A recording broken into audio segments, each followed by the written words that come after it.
Hello and welcome to my channel Attila Tero.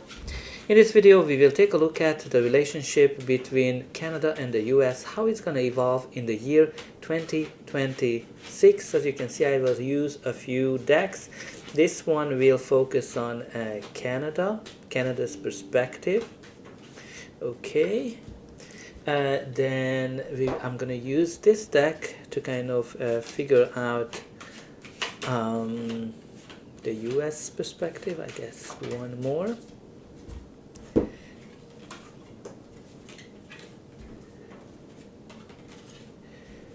We will also look at how the relationship will kind of evolve through this deck.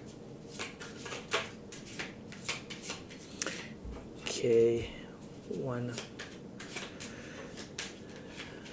Yeah, you know what? We'll see if that's enough. And we also get like one of these oracle cards in terms of what it will say. And a few of these. I hope you're doing great. I also want to encourage you to check out my readings for Canada, US that I made for 2026 and also for Trump and for the Canadian Prime Minister Carney as well. Okay, I take that. And I have many readings that you can check out, but let's see what we can expect for the relationships between Canada and the US. So the main message here is look at the bigger picture, the full moon in Sagittarius. So it might be that the time when the full moon is going to be in Sagittarius will be very important for the relationships between the two countries. So I'm going to see if I can find what that timing is.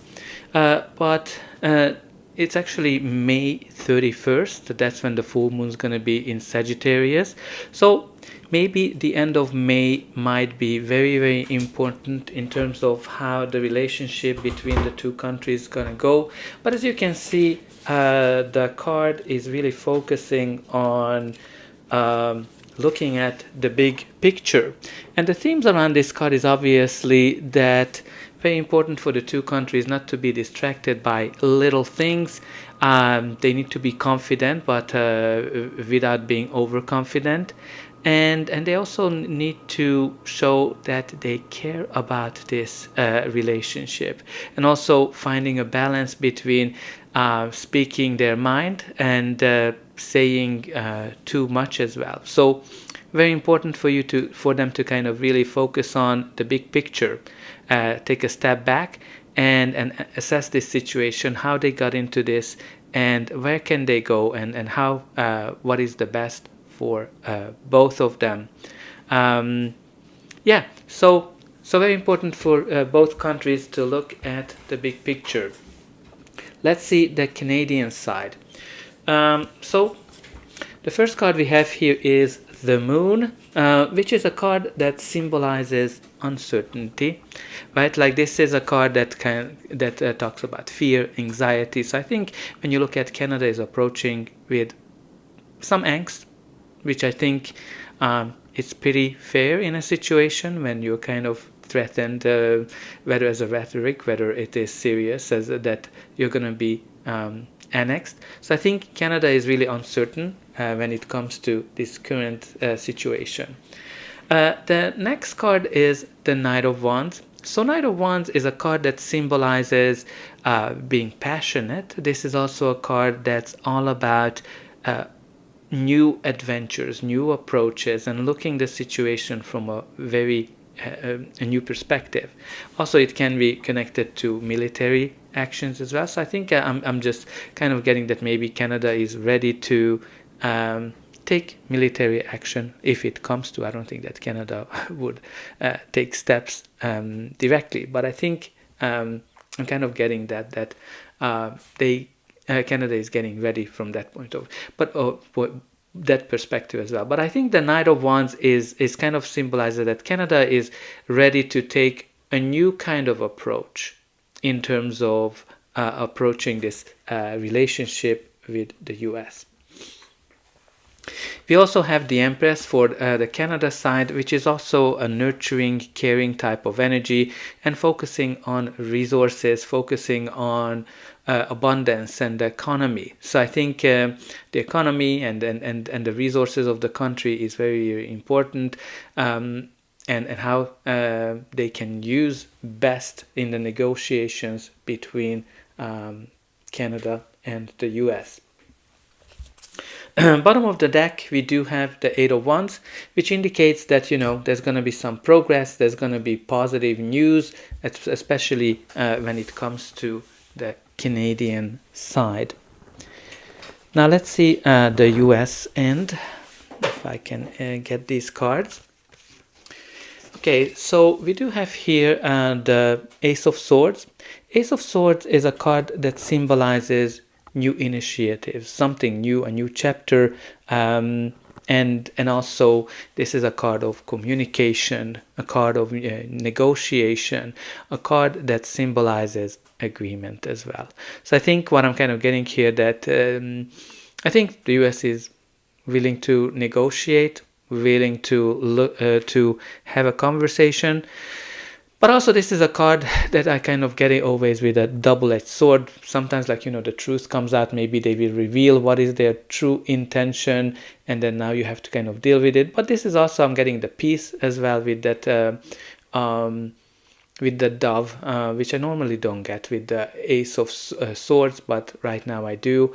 And also just getting an agreement, because this card symbolizes an agreement.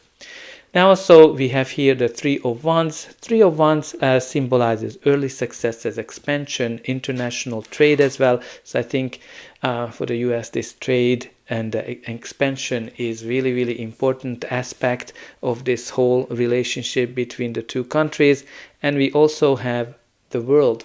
So the World symbolizes, of course, internationalism. We have here two cards that are focusing on international expansion and international collaboration. But also, when you look at the World, that symbolizes that you are kind of achieving your goals. It also symbolizes that you are resolving something successfully, right? So I think what I'm getting also, that the US is trying to bring this situation to an end, to a successful end as well. Bottom of the deck, we do have from the US side the Two of Cups, which is a card of partnership, commitments. So I think deep down the US is really looking at Canada as a true partner, someone that they can rely on, someone that they can count on. Now let's see what's going to be the outcome for this year. So we do have here the Four of Cups. Now the Four of Cups is one of those cards that symbolizes when there has been some hurt, when there's been some negativity, and when something is being offered, you're just not seeing it, right? When you kind of look at her, she's being offered this cup, but she's kind of not liking it. She's not even noticing it, because she's kind of focusing on what went wrong. So what I'm getting from that I think there's going to be some conversations, there's going to be some agreements where they're going to try to come to some conclusions, some kind of an agreement, but I'm not sure that both parties will like it. Now I'm not sure which party is going to be the one that's not liking it, but this card is when you kind of like, it's not really what you want. We also have here the Page of Pentacles. This can be connected to news, agreements, especially in a financial, economical base. So I think we're going to be able to see that there's going to be some kind of an agreement here, but I'm not sure if that's what both parties want. But it's lovely to see that we do have here the Two of Cups, because the Two of Cups brings two people or two parties, in this case, together, and they are making a commitment to each other. This is a card that symbolizes when you're making peace with each other. This is a card that symbolizes when you have an agreement, you make a promise to each other. It is a very strong card that can symbolize a contract or an agreement of a great partnership where everyone is benefiting from the partnership. So I think overall we can see that the outcome is going to be pretty good. I think there's going to be an agreement. We're going to hear from it. Maybe it's going to be end of May from that full moon in Sagittarius perspective. Maybe not all of the wishes will be fulfilled, but I think it's going to be an agreement that's going to benefit both parties. Now let's see what we have from this deck. We do have here the Prospect, Securing Your Future, Wise Spending, Speculation, Acquire, Compound, Fund. So I think this is really looking at the future, looking at the big picture, what's going to be good for both parties. We also have the New Heights, Ladder of Success, Steady Climb, Solid Ground, Endure, Exceed Expectations. I think this is a very positive card when it comes to the relationship between the two countries. It means that they're going to bring the relationship to solid ground that might be have a long endurance, and also maybe what comes out of it is going to exceed expectations as well. And also we have here the in good time, enjoying the moment, no rush, time for all things, be here in the now, many chances. So this is pretty much like divine timing. I think what's really important here that neither parties are rushing into anything. Assess things, look at the big picture, and I think that's going to bring them something positive. Now I forgot to show you the bottom of the deck of this deck, which is the Three of Pentacles, which is a card of teamwork, collaboration. So I think I'm kind of getting here that maybe they will come to senses as well, and have some kind of an agreement, some kind of a good collaboration where everybody's going to be able to benefit from it. So let me know in the comments, what do you think about how this relationship with the US is going to go. Let me know where you're watching from. And of course, don't forget to like, share, subscribe, and hype or share anything that you would like to share, even just say hi or where you're watching from. So that's all I have for you. I hope that you enjoyed this reading, and I'll be able to welcome you again.